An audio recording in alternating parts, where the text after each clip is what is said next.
right, guys, welcome back to Downtown Rams. As always, I'm your host, Alexis Kraft, joined here with my co host, Jake Ellenbogen. And joining us on the show today, we have Los Angeles Rams UDFA Jamal Pettigrew, tight end out of McNeese State University by way of LSU. How are you doing, Jamal? I'm doing well. I appreciate you guys having me. Absolutely. We're excited to talk with you. We're fans of you, and we're excited that you're a Ram. So let's get started and getting to know you a little bit better. At what age did you start playing football, Jamal? And when was it apparent that one day you could be doing this in the NFL? Yeah, I started playing football at the age of 4. My mom took me out to the park in New Orleans, Louisiana. The park was called Norman Park, Norman Playground in Algiers in New Orleans. And she took me out there. My dad didn't want me to go that early, but my mom still took me anyway. And, I started playing then and I fell in love with the game then at a very young age. And I think I started realizing that I could really play football at the next level is in high school when I started getting a lot of offers. I got offers from LSU, Florida, Alabama, all the big SEC type schools. And I guess I really realized that, wow, like I'm taking this to another level. Like I'm doing things that some guys might not have the opportunity to do. And fortunately, I was blessed to sign with LSU, and the rest is history. And growing up, did you watch a lot of the NFL? And if so, did you have a favorite player? Yeah, I did watch a lot of the NFL because I grew up a Saints fan. My entire family is Saints fans, and I loved watching Jimmy Graham. I love the way he played the game, and I love watching him. He also had the number that I wore as well. We both wore number 80, so I was a big fan of his. And ultimately, I watched this game, and I guess you could say I took a lot from his game as well. I learned a lot from him while growing up and continuing to learn how to play the tight end position. Absolutely. And after playing at LSU, you win a national title. You have the crazy season there. Congratulations on that, by the way. But what made you decide to transfer to McNeese State? It was definitely a business type decision. It was solely to get more playing time. I did not, to be completely honest, I did not want to leave LSU. My heart is in Baton Rouge at Tiger Stadium. Like I love that. Can see it right there. Yeah, like I love that university, and I met a lot of great people at that university. A lot of people that I will still be friends until the day I grow old. You know what I mean? So, but ultimately, I chose McNeese State, where a lot of family was there as well. Coach Frank Wilson, he's now back at LSU. He was the head coach at McNeese. Coach Reshad Johnson, I've been knowing him since I was like in the 10th grade in high school. So it was a lot of family there. So ultimately, I trusted them with my career, and I'm blessed to be in the position I'm in today. And playing in LSU and McNeese State, you went up against a lot of really tough competition in college. Is there anyone who stands out to you as being kind of one of the toughest guys that you had to go up against? Yeah, I would say a lot of my teammates at LSU is some of the toughest guys that I went against, like Caleb Vaughn, Chesson, Andre Anthony, Grant Delpit, Christian Fulton. Just seeing those guys on a daily basis from Monday to Friday, practicing against those guys. I think it elevated me as a player. It elevated my game to be able to play at a SEC type level. And obviously, when I went to McNeese State, I transferred to a place that had the future 2-time defensive player of the year and the entire FCS and Isaiah Chambers. So obviously, going against him every day even made me a better player because he's a great player himself. Yeah, no, absolutely. And it's funny you mentioned Caleb Von Chason, and every time I hear that name, obviously I was a big fan of his coming out of LSU. But he's always linked to the Rams because that was the first pick the Jags used after they got the trade, with the Rams with Jalen Ramsey. So, he was the first pick that they, essentially traded for him. Always find that interesting there. I want to ask you, undrafted free agency goes quick for some, long for others. How was the process for you, and what ultimately led you to choosing the Rams as your destination? Yeah, well, I think it was a no-brainer for me choosing the Rams. It's a great organization, just coming off of winning a Super Bowl. Great leadership with Coach Sean McVay, the office coordinator, Coach Liam. I just think it was a no-brainer for me. The offensive system is absolutely excellent. And undrafted free agency was very quick for me, to be honest.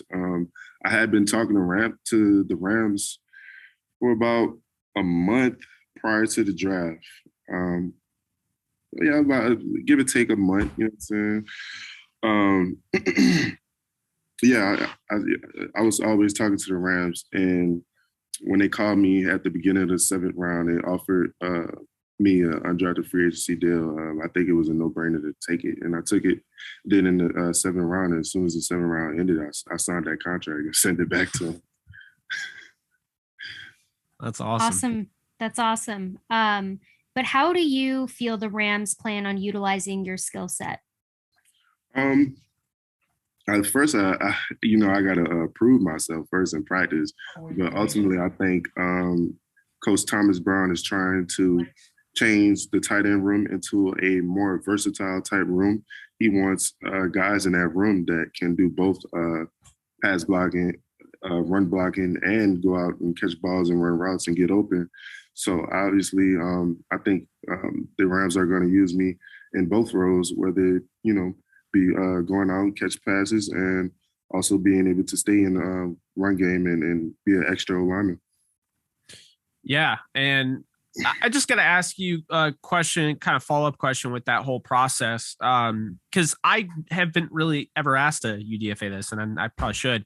But Kendall Bland, for instance, was a UDFA at Mizzou, and Alexis is from St. Louis, so she watched a lot of Mizzou, and I watched him in the draft, and I liked Kendall Blanton coming out, but Albert Aquinabunum, or however you say his name, played ahead of him, so he didn't really get the opportunities. And I kind of feel like you kind of experienced that at LSU, and then you got your opportunity at McNeese, but it still wasn't enough necessarily to get drafted, which isn't a big deal because you can prove yourself. Do you look at something, as a UDFA, do you look at how the Rams utilize UDFAs at that said position? Did you look at all into, okay, maybe you saw Blanton NFC title game, and all of a sudden this guy's in the same position you're in right now. He was in that position. Now he's balling out, when they need him to in a big game against a team they have been 1-7 against. Like, is that something that's on your mind, or you're like, not quite? Yeah, well, I'll be totally honest with you.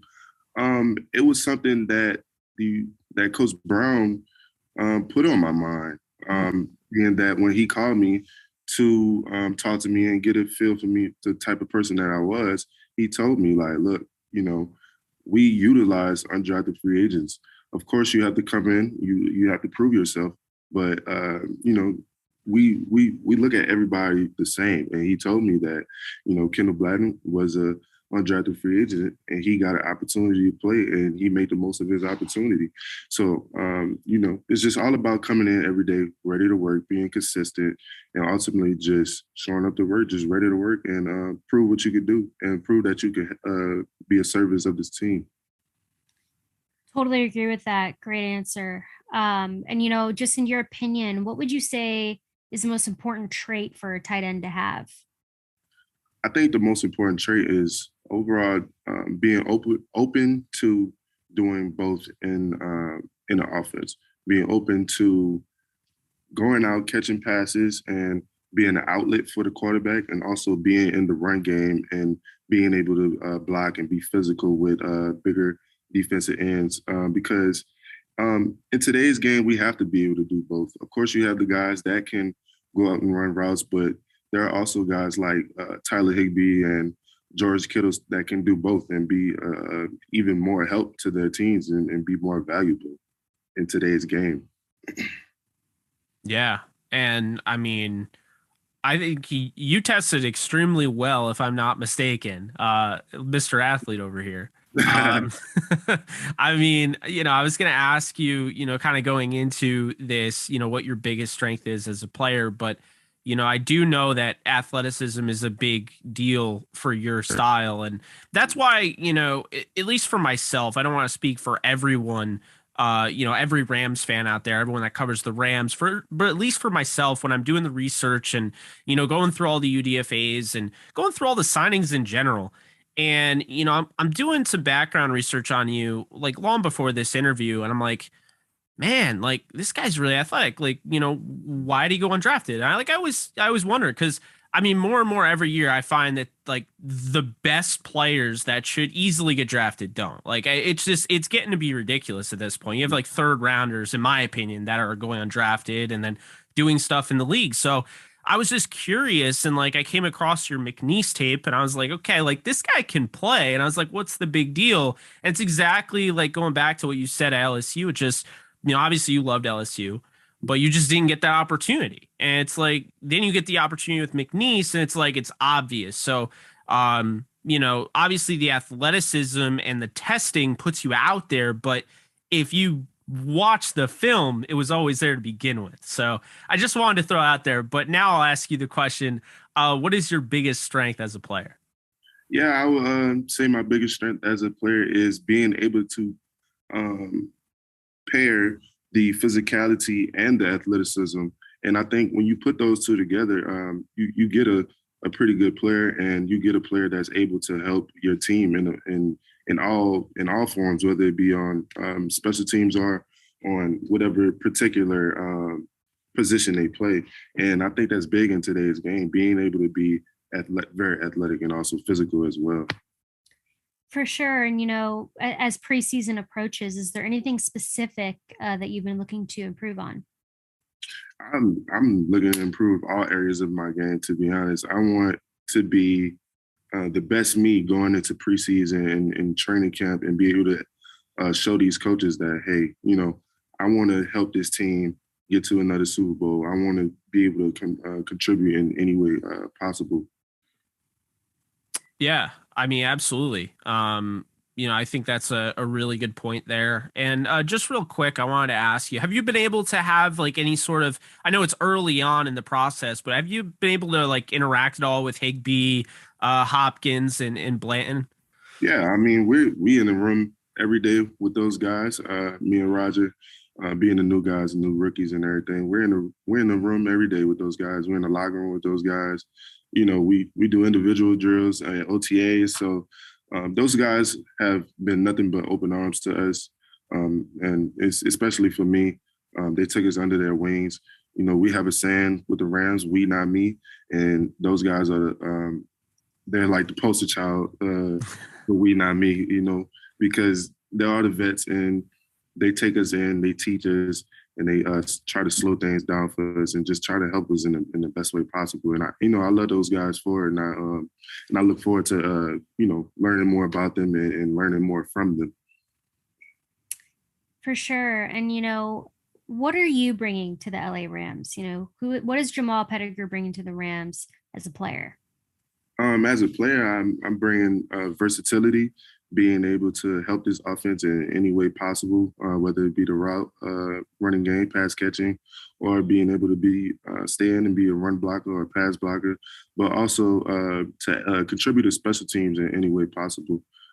Just being able to just help this team in whatever needs it may have. And who is Jamal Pettigrew as a person? As a person, I think Jamal Pettigrew is a very charismatic person, a very loving person, and an awesome teammate. Well, that's awesome. We love to hear it. We're excited you're on the Rams. Very exciting time. Preseason will be here before we know it. It'll fly by. But, to close us out here, we like to ask a couple of recommendation questions kind of outside of football, because we love recommendations. So if you could please recommend us a TV show and an album, we'd appreciate it. Okay. Let's see. I'm going to try to think out the box. I'm going to say I recommend Love, Death, and Robots on Netflix. Have you guys ever watched it? I feel like I someone that we interviewed way back during the draft process recommended that Yeah, to us. I recommend that. It's a good show, honestly. And uh, Interesting. an album I recommend is, I guess I'll be basic and say a Drake album. I'm they're not. all good. Yeah, they are good. Yeah, So I they're guess I all don't good. have one in specific, but I recommend it. Any Drake album. If you don't listen to Drake, I recommend going and listen to Drake. Can't go wrong there. But Love, Death, and Robots, I actually have not heard of. So Really? I got to look into that. Yeah. I Yeah, I mean, mean, I've seen like it, what you did hear about it because we did an interview and someone said it, and I Did think they? yeah. it's a pretty big show on Netflix, honestly. Wait, was it oh man, was it Hardy?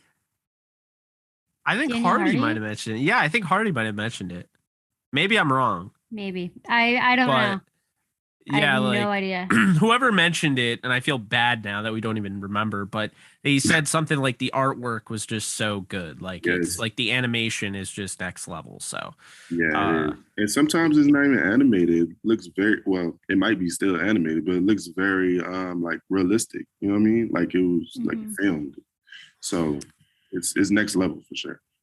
Well, we'll have to check it out because that's if you're right. If it was Daniel Hardy, that's now two Rams players who've told us to watch his show. yeah, that and that I gotta I'm not even recommending this show. I just finished it last night on Netflix. It's like Welcome to Eden.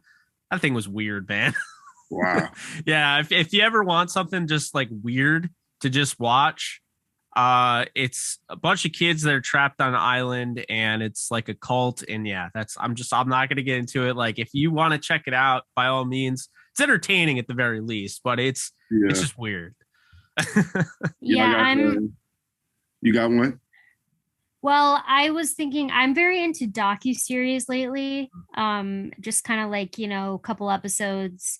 So the last one that I watched was The Meltdown at 3 Mile Island, which was about in the 70s or 80s. There was like a nuclear plant leak in Pennsylvania. Oh But wow. I had no idea that that ever happened, which I feel like I should have known because I watched the documentary. It was like 4 episodes and it kind of documented what happened and the aftermath and all that. And I was like, how did I never hear about this? Like, this is like a big deal. Yeah, Um, but that, yeah, that and then any true crime. Netflix doesn't really go wrong with like true crime docuseries, I've found so what do y'all think is the personally. best streaming service? Oh man, Alexis and I were just talking about this. I feel like Netflix has kind of gone downhill, even though we literally just mentioned nothing but Netflix. But like, I don't know, like HBO Max, I feel like is kind of taken Yeah. over. Yeah, I think I think HBO Max because they have, I feel like better quality movies mhm, and TV shows and they have some really good like current series. So like actually a TV show that I'm watching now is called The Hacks I on heard. HBO. I'm It's watching really good. Barry on that with Oh, what's his name? I Bill always forget Hader. it. Bill Hader. Thank you. I always want to say John Heater, and that's not who it is. No. Yeah, Bill Hader's so good in that. Um, like, I might start my third rewatch of Game of Thrones. We just interviewed Elijah Garcia and that was his favorite. before you and he recommended Game of Thrones, but it's such a good That's my show that all-time like favorite. It's a really good show. I'm excited for House of Dragons to come out Yes. yeah. When is that again? August like Okay. maybe. Yeah. There's Well, finally like, have you ever seen The Boys on Amazon Prime? That's That's a good. coming out. Season 3 comes out June 3rd. Have you watched Invincible? Yes. Yes. I just got my friend to watch the full thing. Really good. Someone recommended it last time. Alexis, you still gotta check that out. I know. But yeah, I'm waiting for season 2 on that. I don't know, when do you think it's gonna come out? Because I don't know. Maybe later this year. Maybe. Wow. Yeah. That's even if I mean they said they started recording for it, so I saw that, and then apparently they're working on a live action film. wow. I didn't Yeah. remember. So that would be crazy. Well, I'm excited. So this Friday, so in 2 days, Mhm. Stranger Things comes out on Netflix, the entire like fourth season. So I am doing that the entire weekend Really? because apparently it's like the episodes are super long this season. They're like over an It's like hour. movies. Yeah, like movies type. Yeah, it's I like saw that. It was long. like an hour and like Yeah. 23 minutes for like all of Yeah. them. They said like Well, one got up to like two. That's If I'm not crazy. I have nothing to do. I have no plans. I'm not going to make any because of Stranger Things. I love that show. I know Jake doesn't really. I tried. I tried. I could not get into it. Another cool one on Netflix. I don't know why I keep bringing up Netflix when I say it's like not the superior service, but Russian Doll. It's like if you've Yeah, ever I need to seen watch that. Groundhog Day. Mhm. Have you seen that with Bill Murray? I think I have. I'm It's not like the sure. idea. It's like every day, like it's the same day. It just keeps repeating. You wake up, it's the same day. Yeah, I mean, I've seen movies. Yeah, it's like a crazy spin off of a like spin on that idea with well basically Natasha Lyonne's the main character Mhm. and Amy Poehler co-wrote it. So it like it has some comedy to it, but it's like a really good trippy story. That just came out, did it? Season 2 Season two just came did. out. Yes. So I just finished that in a week. Wow. And Well, that's still there's nowhere near as bad as me finishing Game of Thrones in a week, but A week? yeah. 8 seasons in a week? I tried to catch he. up to the season finale. I didn't want to. Crazy. Yeah. I made him watch it because I watched it kind of as it was on, I did not like sleep. live. And I was like, the final season comes out next week. Like, you need to binge it all before the final season so then you can like watch Yeah. the final season. And he did. But I don't think she realized though that like when she said that, I was literally going to go through the entire week, like not sleeping, going to work, and then going straight home and watching it without That's like impressive, bro. I know. I mean, is it though, or is it like a really bad like health code violation there by not ever going to sleep? I'm the type of person that'll be like, all right, a couple more minutes. I'm gonna finish watching this episode. I'm gonna go to sleep, and I end up watching 4 more episodes. Yep. And you know, Yeah. I'm that I'm, kind of person. I'm that meme in a nutshell where it's that kid that's like trying to figure out like a math problem, and it's like me trying to figure out how many hours of sleep I'm gonna get if I watch this next episode. Yes, I'm definitely like that as well. So I mean, hey, this is our generation. I mean, come on now. It's it's binging. That's as Yeah. bad as that sounds. I mean, it's binging TV shows and Like, watching movies. what are we even doing if like a TV show is dropping 1 week at a time? Like, why are you doing it? Yeah, Why are you teasing So me frustrating. 1 week at a I time? hate it. I hate it. They're doing it with Barry on HBO to replace the series Euphoria. Like that took over the prime time slot.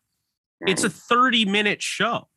Like You wait I a have week. to wait every Sunday for 30 minutes. At least like when Winning Time was there, Winning Yeah. Time was like an hour. I felt like I was getting my money's worth. Yeah. I don't know. I don't like the weekly episodic thing. That was back on cable. Now everything's a streaming service. They do it to keep people subscribed because people I will like get the know. free trial and then True. binge I the know. whole show and then cancel their subscription. True. It's But lame. then again, it's on them to keep us entertained and continue to produce great shows that would have us Yeah, True. continue the subscription. You know what I mean? exactly. Well, that's what I like about Hacks is they do 2 episodes each week. Mm. That's Now not bad. they're like 35, 40 minutes. So, but they do 2 each week. So that's kind of nice. But Stranger Things is coming out all at once. Oh, and- Kenobi drops Friday too. I forgot about that. That's gonna be sick. That's gonna be good. Yeah, that's gonna be pretty good. I don't know about Miss Marvel next month, but Well, We'll I see. don't know. I don't know. I've seen reviews that people say is refreshing and it's pretty good. Yeah, it's not. But this time last year they came out with Loki. That I just keep reminding Yeah. myself, like to go Loki's from amazing. Loki to Miss Marvel is just, yeah. I It's mean, hard. I liked Loki, but I liked WandaVision better. Well, Really? Yeah. Loki had the craziest budget in the history of Disney Plus. Like, I don't think they've ever done anything that expensive before for 6 episodes. I just think the reveal at the end of the show where He Who Remains was in the castle was crazy to me. It's awesome. I forget the guy's name, but his acting was outstanding. He's amazing, and he's gonna be the big like Thanos like bad the rest of the series. So yeah, I'm excited. Yeah. Did you see Multiverse of Madness? I did. So I would rate it a 7 out of 10.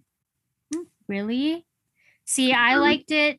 I gave it like a 9.5 out of 10. I thought it was really good, but I also am like weird with my Marvel movies, as Jake knows. Like, I didn't really like the last Spider-Man, and everyone really loved it. That like actually like stabbed me when she said that. Crazy. Because I mean, as you can see, I like Spider-Man. Yeah. So and horror movies. Yes, that is Michael Myers wearing your hat. I just think Spider-Man was like very aesthetically pleasing with all the old actors coming in and them being able to work together as Peter Parkers. You know what I mean? So yeah, that's why I liked it. I loved it. It's my favorite movie I've ever seen. I've seen it 5 times now. Really? And that title was held for 2 movies. It was like a tie almost. Beverly Hills Cop, the original one, Eddie Murphy. And I just think it's a masterpiece. And then The Dark Knight. You know, so it was like, then I watched No Way Home, and I already loved Far From Home, but No Way Home, combining all of them, I still think Andrew Garfield was incredibly underrated as Spider-Man. So to see him get an opportunity, I don't know. I thought the story worked. And I mean, it had direct implications. Like that happens right as He Who Remains is getting stabbed. That's how the whole Doctor Strange spell, because in the sacred timeline, that wouldn't have failed, but it fails because He Who Remains gets stabbed. And at the same time that's happening, Wanda is becoming the Scarlet Witch at the same exact time. Mind blowing, right? Yeah, you just blew my mind. I'm not going to I'll just be real. I didn't know. Yeah, I didn't know that crazy. Either, but I'm just a big Scarlet Witch fan. So like Multiverse for me was like just such good. She just did such a good job portraying that emotion. And it was like, yeah, like you can't root it. Like you have to root against her, but like you can't. Like you know that you're supposed to. I couldn't root against her. Like you can't root against her. So you're kind of put in this position where you're like, obviously you know that it works out in the end. Yeah. Eventually. Yeah. Like it has to. I just think there was a better way for her to get her kids back. I didn't necessarily really like her being a villain, but I was okay with it because her character is amazing. You know what I mean? Oh, yeah. Yeah. I just kind of feel like the way that I rationalized it was just like the dark hold, whatever, I think it was what it's called, just made her not make good decisions at all. So like there probably was a better way, but there was only one way in her mind, clearly, as we saw. But a lot of good content coming out. A lot of good shows to watch. You probably don't have as much time on your hands as we do to binge watch shows. Yeah. I'm impressed though. You've really kept up with the MCU then. Sounds like you've watched everything. Like I have my own like MCU show that I do. You're welcome on any time, by the way. But invite me, bro. I come talk for however long. I love the MCU. I could talk about it all day. Well, let's do it then. But again, like with everything you're doing right now and how busy you are, the fact that you've kept up with it, there's no excuses for anybody in my family, any of my friends. I'm like, I got an NFL football player here who is keeping up with the MCU better than you, and all you're doing is eating Cheetos. Okay, so like, who's really busy here? I'm talking about when a movie comes out, I'm going to see it open day. Like Thursday night, I'm in the movie theater. Like I went by myself to see Multiverse Madness. Really? Because I wanted to see it. I had no one to go with. I was like, I'm going by myself. So I went. I was like, I got to see it. I don't want things spoiled for me. That's the problem with the Marvel movies. No one can keep their mouth shut. So I was like, I just need to go see it because I do not want this experience ruined for me. I don't want it spoiled. I don't care. So I went and I saw it and it was great. But yeah, you'll have to go on Jake's Marvel show and talk about that because just invite me, bro.